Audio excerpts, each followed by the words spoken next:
Who doesn't love a good challenge? This is the new Skoda Elroq RS, 335 brake horsepower, dual motor, 185 kilowatt DC charging, all the bells and whistles, about €54,000 after the grants in Ireland. This Mamba Green and the wheels are the only optional extras on this car. However, I want to go and have a look at a Honda S2000, which is about a 300 and something kilometer round trip from my starting point. I've got 52% state of charge, so I'm going to definitely have to stop along the way. I've used a Better Route Planner, which is a great app. It's free or paid for, depending on what you want. The other challenge is, it's 9 o'clock in the morning. I've got to be back here at home, latest sort of 20 past 2 to do the school run.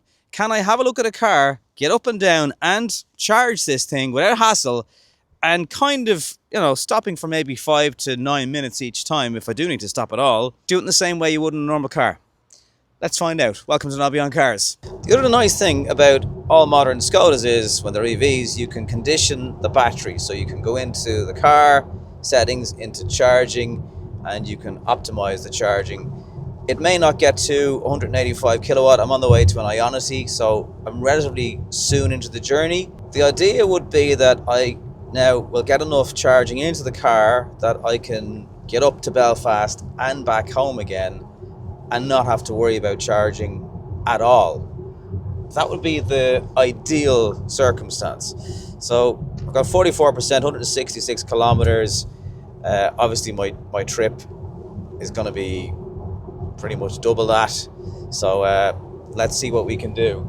I'm up and running. I'm charging at about 100 kilowatt. Preconditioned the battery for a little while, maybe 10 minutes along the journey here today.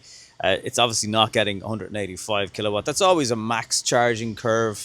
I'd like to see it maybe up around the 140 kilowatt and sustain that for a while. So 100 is a little bit low. But the idea is to just get enough charge here so I don't need to stop again.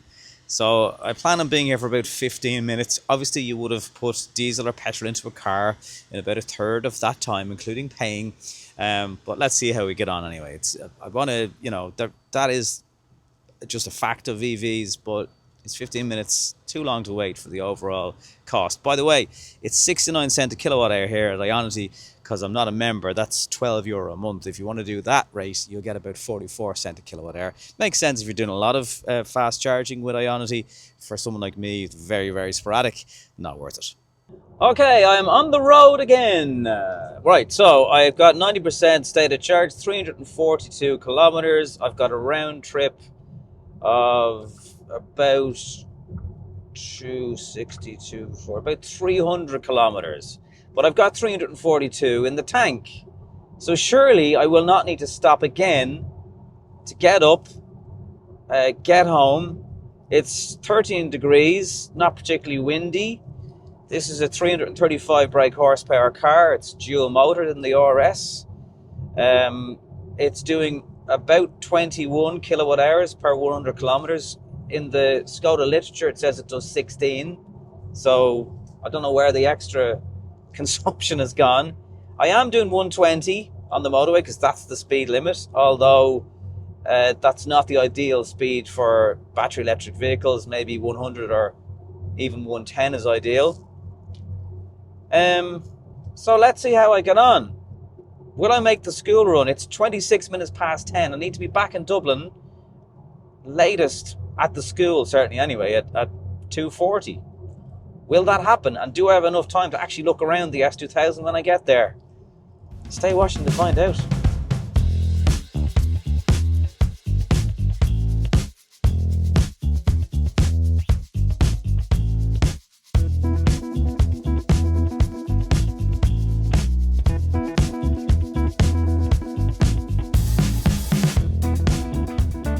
Okay, so I can no longer say I have never driven a Honda S2000. I have. I just test drove one. Here it is. It's a beautiful example, really good condition, huge binder folder full of history. It does seem to have had a full engine rebuild at the cost of about 4,000 sterling. I'll give you my thoughts on having driven it a little bit later on. I do have to probably manage my expectations coming out of the 911. A lot of you said it's not going to be the same. You were right. I wasn't disagreeing with you from the get-go anyway. The biggest challenge for me now, though, is to get back to Dublin. So it is just before 1 o'clock lunchtime. My daughter's school bell is going off at 2:40, and the Google map says I'll be there at 2:39, a minute early. I've had a look at a better route planner. It's not telling me I need to stop. Got 52% battery, that's 200 kilometers. The trip back is about 150 kilometers. Since I've charged it at Ionity 20.8 kilowatt hours per 100 kilometers, I've done 150 kilometers. So that was 90, I think it was 92% fully charged. So that means, and I have driven it at motorway speeds, aircon on, I'm not treating this car any differently. That will mean I will be lucky to get 350 kilometers out of a 90%-ish state of charge if you're doing constant motorway driving. And that's one of the queries people often have, you know, can EVs do longer motorway journeys? Some of you will wonder why I didn't leave the house at 100%. I'll explain that at the end of the video as well. So next time you see me, I'll either have collected a normal school day child, or I'll be in the bad books because I was late. Come on, Skoda, don't let me down here. Oh, and by the way, so that charge cost me just under 30 quid to do 350 kilometers. And I grabbed the petrol and diesel prices at the Circle K I was charging at, just for comparison. Quite a bit more into the journey now. I'm about an hour since I last spoke to you, obviously in real life terms. I love the DCC in the Elroq. It's so comfortable. Having driven the S2000, which anyone who knows about them, you've got to really wind up to get into that VTEC power band. This is just effortless because you've got so much electric torque. I'm not comparing the two cars, but just driving them back to back, there are some real kind of pros and benefits of driving electric. I am 40 minutes away from my destination and I've got 48 kilometers to go, but the gasometer in the car is now at 77 kilometers.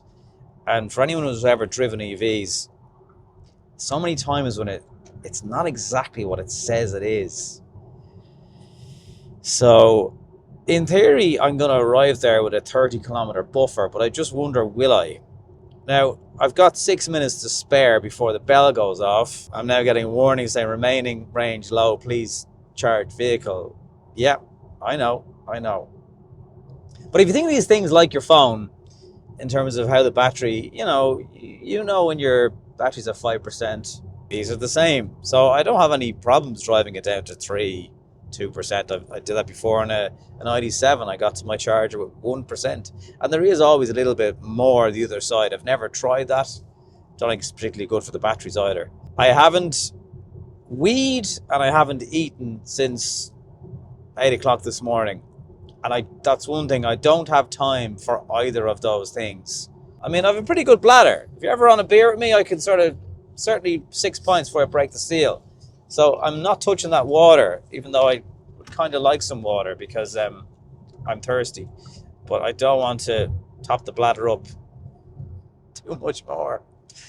TMI, you might say, but I'm just trying to cover every aspect of EV driving, because people will say, oh, you can do this and you can't do that. Bladder aside, I'm doing things the same way you would in any car. 120, climb it on, cruise control. Let's see if we make it. I did say I'd come back to the S2000 having driven it. So I had a look around today at that car. I've been watching it for a while. It's on sale for, I think, maybe 3-4 months. I think the person who owns it has had a few of them.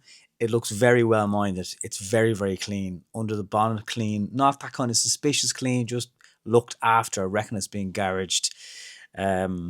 Lot of paperwork with it. There's a whole ring binder folder full of stuff. And a brilliant subscriber called Michael, who actually lives in Dublin, sent me an email last night. Thank you for all the emails. nobbyandcars@gmail.com. If you've got a car that you want to maybe get featured on the channel, I'm actually looking into getting a garage policy, so I'll be able to drive subscribers' cars and be fully covered and all that stuff. So hopefully this is all going to happen. Anyway, he brought in an S2000 earlier on this year, and then revenue kind of make up the numbers with S2000s, and he appealed it, and he was successful in that appeal. His car was a 2005. This one is a 2008. So all this, the price of the car and everything aside, and I haven't, even approached the price that I think is kind of the car is worth. There's a big question mark over the VRT on an S2000. You could be looking at sort of €12,000. The asking price of this car is 22 sterling. That's €25,000. All of a sudden, you're into an S2000 that isn't a million miles away from €40,000. And again, that's a lot to have tied up in a car. And I feel if I had something wasn't as expensive, like the Mark II GTI and other cars of that era, that are classic VRT, there could be a higher turnover of cars on the channel, which results in more content for you. So essentially, it was a lovely car to drive. I was a little bit underwhelmed, I have to say. I'm aware of the VTEC power band and the whole lot, and the low down torque just is not there in those cars. So when you're just driving it, I was a bit underwhelmed. Now, I am coming off the back of the car I had, but even that aside, turbo engines, they just pick up power so much lower in the power band, and I'm used to that, and I'm not used to a VTEC, and I don't know if it's for me at that price. It was quite firm, a little bit crashy on bad roads. Gearbox is good, but I think the MX-5 gearbox is actually better. You sit lower in an MX-5 as well. I felt it was a little bit high. There's no height adjustability on the seat.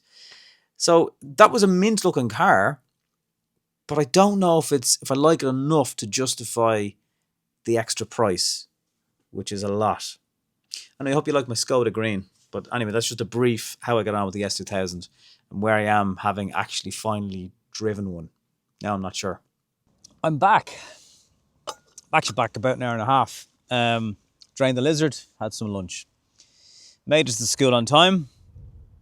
Just about. I actually plugged this thing at home and got another 4% into it just to have another little bit of wiggle room for driving around and filming this. It's funny, like you forget and you kind of take for granted how far we've come with EVs in terms of torque. Comparing this to the S2000, it's just so much quicker. It doesn't require winding up. It's now sitting there at 173 kilowatt capability charging speed because the battery's obviously lovely and warm from a sort of 340 kilometer drive today. I think maximum I would have got out of this car was 370 on the motorway. It's a 79 kilowatt hour battery. It's 12 degrees. It's not particularly cold. That was 120 all the way where it was legal to do 120. And I think that there's not too many places in Ireland you'd be going that are longer than that journey. And if you were going from Wexford to Donegal, you probably would need to stop briefly anyway.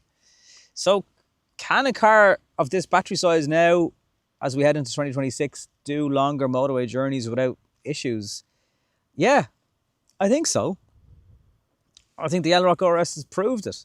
And obviously this being the RS, you get the go faster Mamba Green, the interior with the piping, nicer steering wheel, nicer wheels, just looks a bit smarter. Now some of you said, would you live with Mamba Green every day? I don't know. They're not bringing that Mac Grey to Ireland because it'll bump it up into the next price category. Yeah, every day might be a bit too much, but certainly it looks impressive, when you're looking at it here today. So I don't really have any negative things to report to you. I mean, the cost was just under 30 quid on a public charger. However, if I was to have done this trip and left my house at 100% this morning, which I didn't do, I wouldn't have had to stop at all. And the reason I didn't charge it last night, and I deliberately left it about 52%, was people so often say, oh, you can't just jump into an EV and do a last minute trip. Last evening, I had no idea I was going to look at that car. So I was able to jump into it and do that trip. Obviously, I did have to stop and charge. But if I had it charged at home, this journey that cost me the guts of 30 quid would have probably cost, so that was nearly 70 cents a kilowatt hour. You could easily half it and probably more again. Because with overnight rates and stuff, you are going to save. So that was maybe a 10 to 15 quid journey by charging at home. And you just can't compare that to petrol, as far as I know. Sorry, I just need another gulp of my coffee, or it goes cold. So it can be done. And I've proven it today. Do you do long trips in your EV? How does it work out for you? Ionity is definitely easy. Makes life easy. This has been the Elroq RS on a pretty long round trip of about 340 kilometers, and it did it.